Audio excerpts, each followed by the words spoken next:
Consolidation in the agency landscape is no longer a trend but a stark reality. The clients of the present and the future need solutions that cut through creative and media lines. What happens when a digital first creative agency, Liqvd joins forces with a SEO and performance marketing agency, AdLift? On this episode of The Quick Call, I delve into the rationale behind this strategic move with Arnab Mitra, founder and MD of Liqvd, and Prashant Puri, co founder and CEO at AdLift.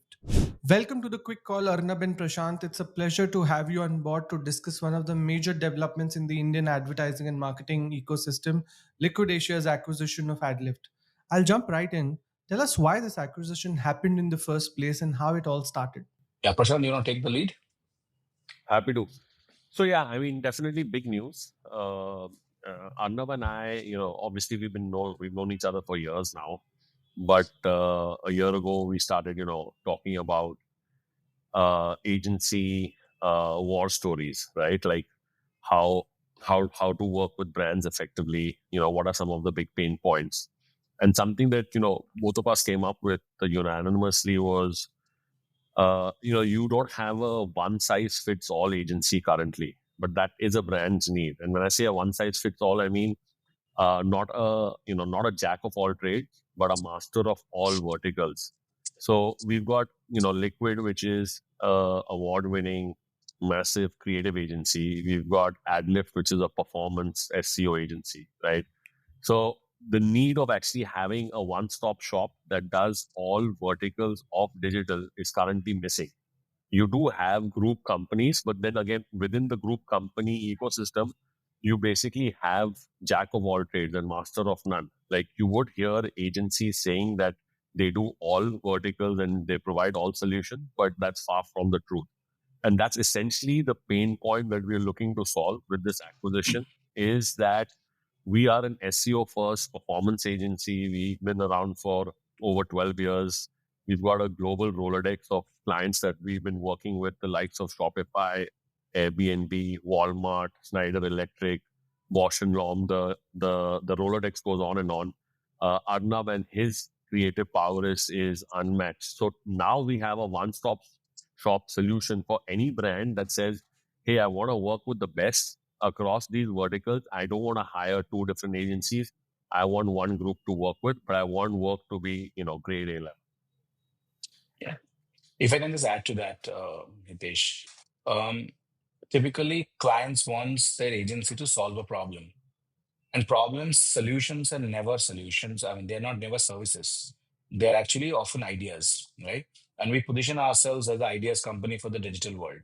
Now, what happens is an idea when it essentially to be executed, it requires us to be proficient in everything that we do, plus a lot more, to be able to take that idea to its natural elevation, right?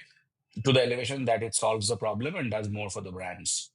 Now, while we did that, we realized that there are a lot of agencies that talk about various services that they provide, but with Prashant and AdLift, we realized that their abilities to deliver the performance piece for our clients is essentially what we are looking for. So while that was of course an obvious match for both the companies, I think it's also the temperament of people that really kind of matter. And I think that's where both the parties kind of connected. So the long and short of it is that while, of course, there are many companies who have probably acquired companies, and they have slowly, those brands have probably disappeared from the market and they became a bigger book size. For us, it's not going to be that. For us, it's going to be two separate brands existing and being in the market and continuing to do what they do best. But now they're going to do it under the same roof, so that they truly coexist.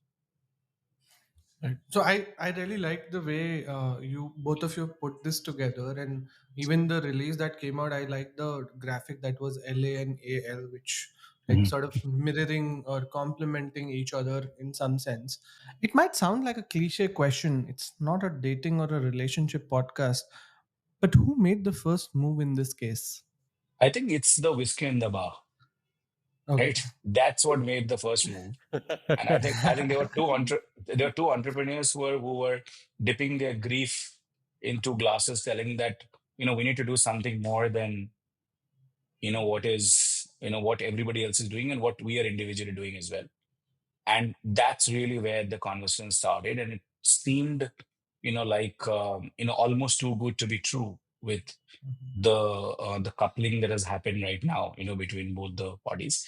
We have to of course see that, when we put it to that, like, I love this, when the rubber meets the road, need to see how it essentially, works. So that's why I'm here. Last week he was there.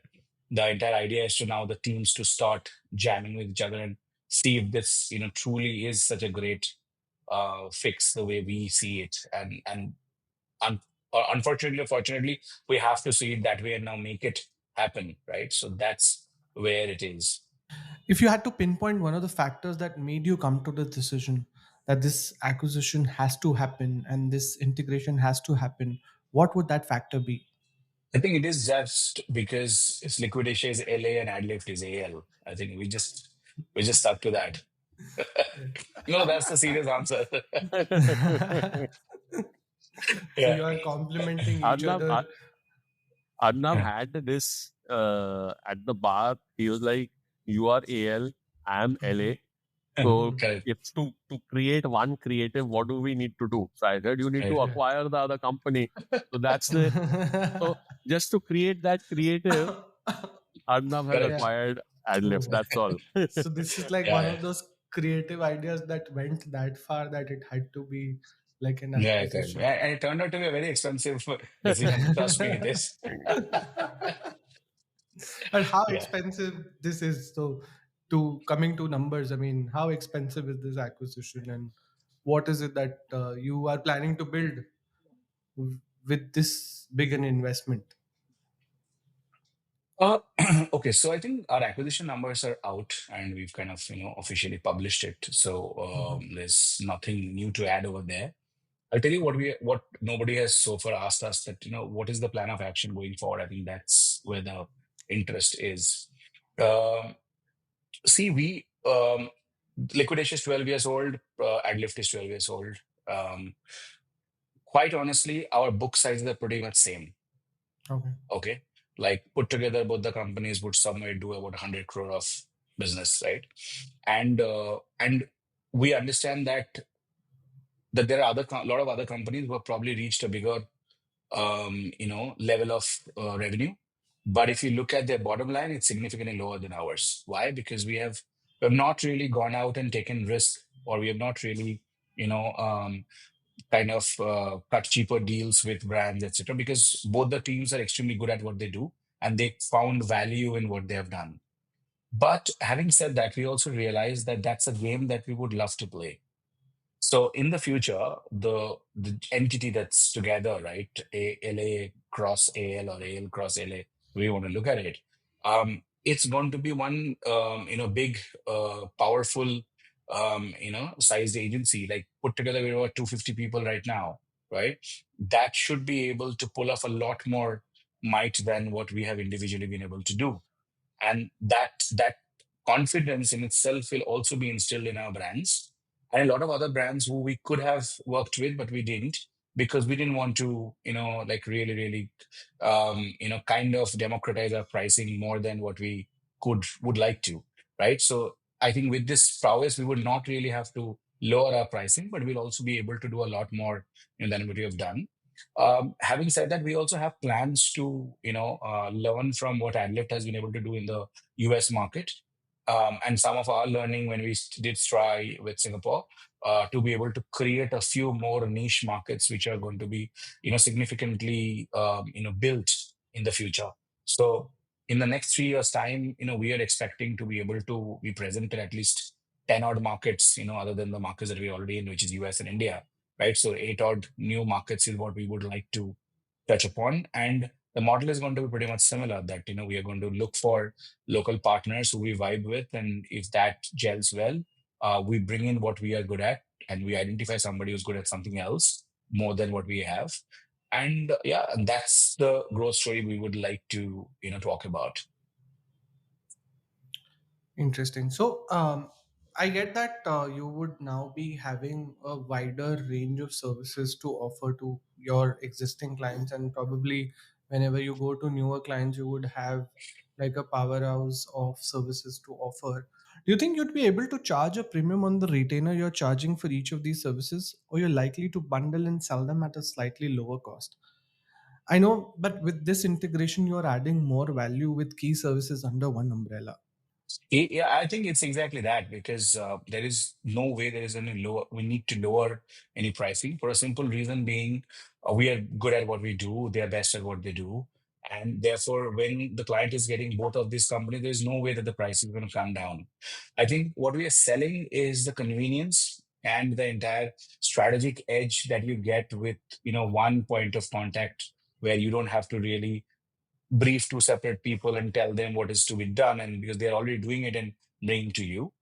So that's going to be and fortunately or unfortunately, the clients are already paying that much money to each of the agencies anyway, Okay. right? So there is no way that it needs to, kind of come down. It is going to be a little more than, what we are probably getting. So, and that's exactly what I was trying to talk about, that we would probably be able to, show a lot more value, than a commoditized product, which uh, other agencies are probably selling at this point in time.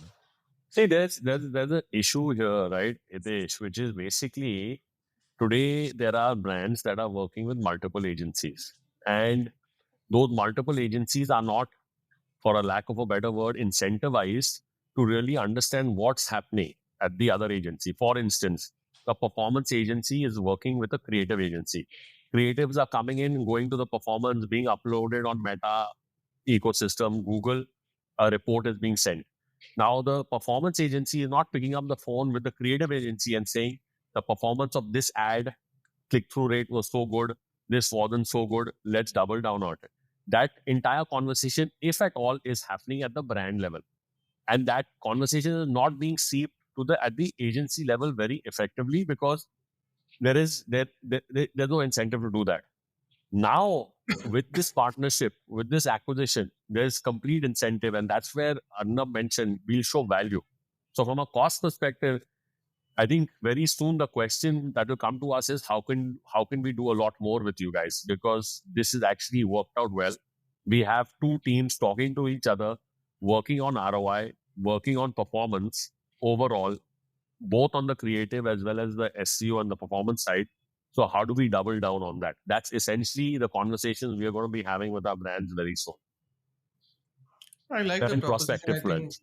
I think breaking the silos between, say, digital creative versus digital performance is a great value for any prospective client or even an existing client.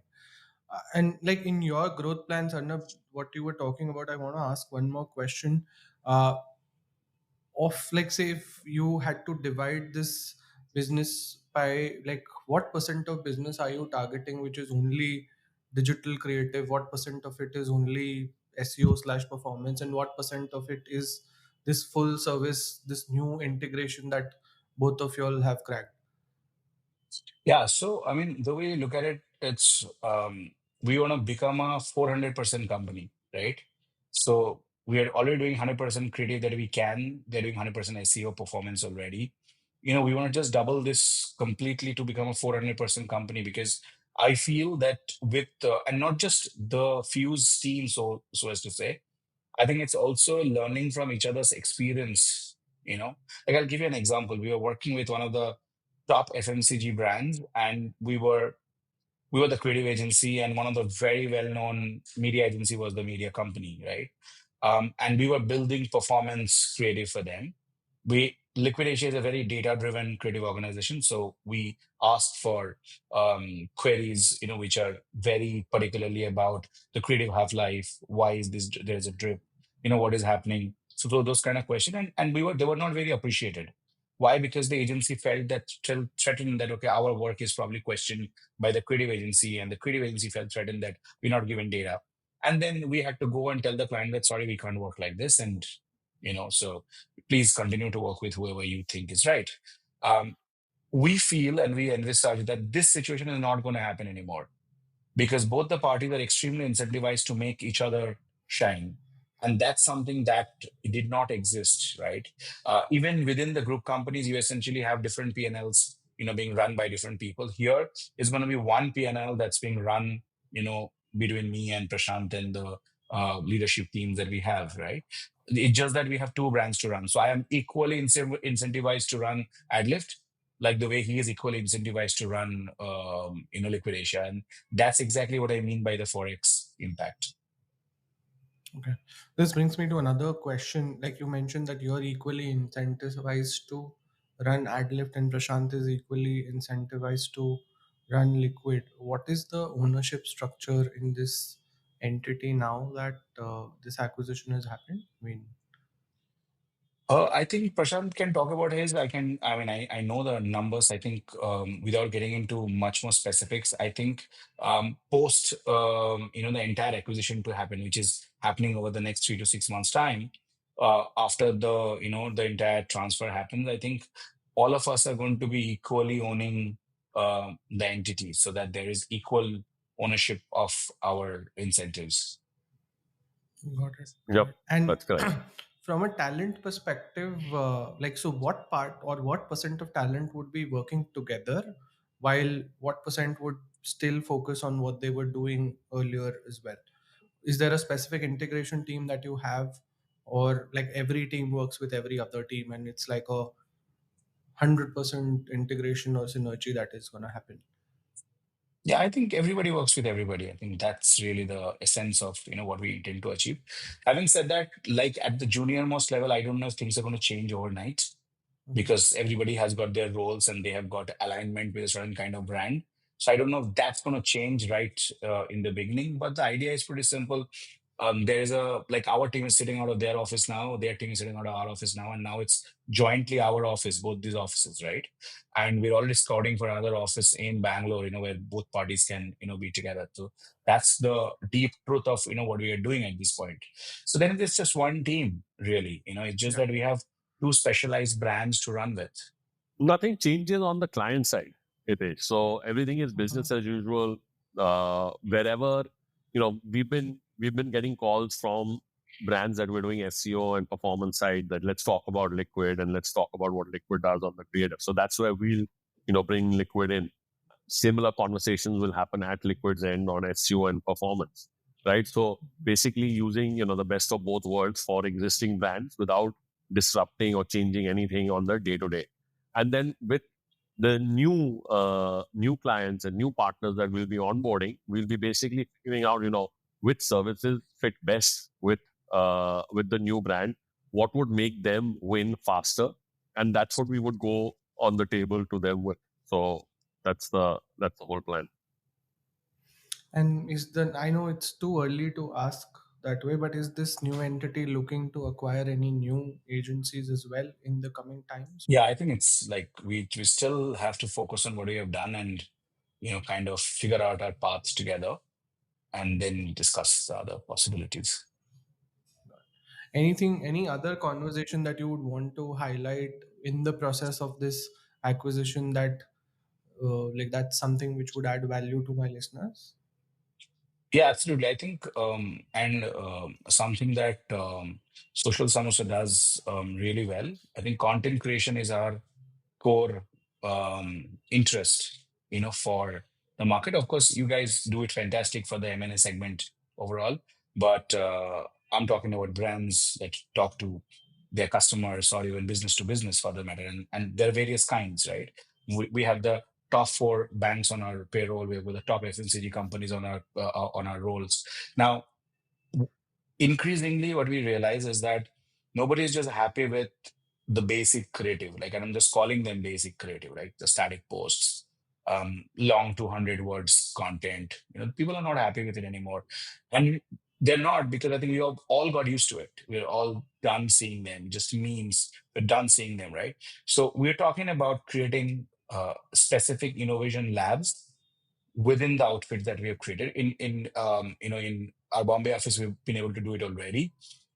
In Delhi, we are just planning to do the same over here as well. And so with Bangalore. So idea is that within our offices itself, we're creating a living, breathing content hub, where various brands that we work with, so be it a Parle, be it Patanjali, be it a Unilever, be it a Durex, be it a Titan, various brands, that part of the roster and different services that we provide them. Um, our intention is to build a solid content creation hub for each of these brands, depending on their preference in terms of city, and make it a place where a lot of culture melting happens. With the influencers, with our own team members, and we've got some very cool creative strategists on board who are able to do this on a regular basis. Yeah, I mean, I'll echo what Arnab just talked about, right? I mean, from an innovation perspective, there's a ton that we're doing within the AI space that we'll disclose a lot more in the coming weeks and months to come. That in conjunction with Liqvd's AI studio is going to work wonders from a scalability and efficiency perspective. So a lot of, I think what we've heard this week is, I think, the tip of the iceberg. Uh, the next couple of weeks to come would be a lot more earth shattering news in the ad space on all the different tools and technology we are both bringing in on the table for our brands and future brands. One advice for agency leaders who are looking to explore mergers and acquisitions in the coming time, from your experience of this acquisition, from Arnab, your experience of acquisitions and mergers in the past as well. I think a lot of people and the entire conversation, unfortunately, revolves around valuation. But and I understand that's the moat, but I think that just wears off the next day itself, or maybe in a week's time. What matters is that who you are partnering with. I've seen more partnerships fail than working out. I've seen so many founders who got acquired and then come out of the acquisition that they have done. Um, Concept Communication invested in Liqvd 9 years back, and Vivek and Ashish are still my partners, and I'm very, very happy to work with them. I think so. The point I'm trying to make is that as an entrepreneur who's looking to merge or sell the company, I think they should focus on the partner that they're getting with than really the valuation. I understand that's the moat, but I think that is really inconsequential in this entire thing, if you ask me. All right. Prashant, for Yeah, you? so I very early on I had the opportunity of speaking to a lot of agency CEOs who had sold and got acquired early on. And, when I would meet them for coffee or for drinks, post acquisition, I'm talking 5, 6, 9 months down the line, once the zeros have been added onto the bank account and you're seeing that on a daily basis, and now that's old news. What really comes up front is what's the challenge, right? Like what's next, or what's the partnership, the person you are working with, how is that panning out? And you'll be pretty surprised that I would say 7 out of 10 would not be very happy post acquisition. And that was a key learning for me through the years was, if ever AdLift does get acquired, the partnership is way more important than the valuation. Valuation is obviously important. We got to check those boxes. But is the new partnership going to infuse you as much as the previous being an entrepreneur? And one thing Arnav and I, through the months of working together, we're very independent people, right? We're not micromanagers. And I think that's something that helps further grow entrepreneurship. The idea that we have for the next 6 months, 2 years is massive. We've got big plans. So that's something that should be exciting versus it, for an entrepreneur to be, let's get an exit. And lots of entrepreneurs are looking at valuation and monies, like let's get the Series A, let's get the Series B, let's get the Series C. Obviously, that's very important because that's what pays the bills. But it's also what's the product that you're building. Is the work keeping you up at night and having you be really excited? Are the partners that you're on board is excited? So I think for entrepreneurs that are looking to be acquired or are looking to go public or whatever is it that they feel is their next hurrah, I think the partnership piece of it is critical. If you had to envision the agency of the future, how would that look like according to you? Prashant, you could start, and Arnab, you could then chime in. It's the creative that we created, the LAAL creative. That's pretty much it. It's very simple. That's the agency of the future. That's one agency of the future, but like if you had to define one trait of the agency of the future, what would that be? I think So I staying relevant. Sorry, go Prashant. ahead. No, go ahead. Yeah, Okay. go ahead. I think staying relevant is, is what we are investing in. I have seen, and I think more often the better agencies, they feel that we are good at this, and this is the solution that that the clients or the brand should buy. But I think times are changing, and I mean, I'm 22 years in digital marketing. I think I've seen pretty much, the first generation digital to till now, and I'm still enthused about what's going to happen. I think the only thing that's kept me in bay, and I think the agency, therefore, I'm building as well, is even this acquisition for that matter is in direction to the fact that what is it needed now, right? What is it that is needed now, and without having any chip on our shoulders by thinking that, oh, we are good at this and we should just stick to this, is what will make an agency of the future. That you need to be ready to change, right? And you need to be, and we are changing every day. We are changing, and I think if you want to stay, I mean, the agency of the future is going to be the agency from the past. Only thing is that the agency who stayed relevant. Great. Yeah. Great. Rehan, you had something else to add to this, or? No, I think I'm on. It's the same page. So I mean, we need to stay on top of technologies. Staying on top of the tech stack makes us extremely relevant in a very fast changing landscape. Just 12 months ago, there was one large language model that everyone was talking about. Today, there are 18 in 12 months, right? So just the large language model space is changing. Generative AI is another animal to deal with, which all the different tools, plug into and make marketing simpler, more efficient. So being relevant at this point is top of mind. Great. Right. Just one more point I want to add to this. I think Prashant just touched upon it. I think one is, of course, staying relevant, like I said. I think the other part is to actually to adapt at speed. I think that's also something that we are really, really practicing. I think one is to stay relevant and therefore change. But the answer is how fast can you change, right? Because you have to be ahead of your client for them to listen to you, right? And unless you have made that change, unless you show that change, why would somebody buy it from you? So I think so. One is staying relevant, and other is adapting at speed. I think both of these are going to be the game of the future. That's a great takeaway for the agency leaders out there. The agency of the past that manages to stay relevant and adapts at speed would essentially be the agency of the future. Thank you so much, Arnab and Prashant, for unpacking the LA and AL tale for us. We hope to see you all become a 400% company in the future. Thanks, Thank you, Hitesh. Hitesh. Thanks, Arnab. Thanks. I'll just Thanks. stop. Thanks. Bye bye. Thank you for jumping on this quick call with Hitesh. I'll see you in the next episode.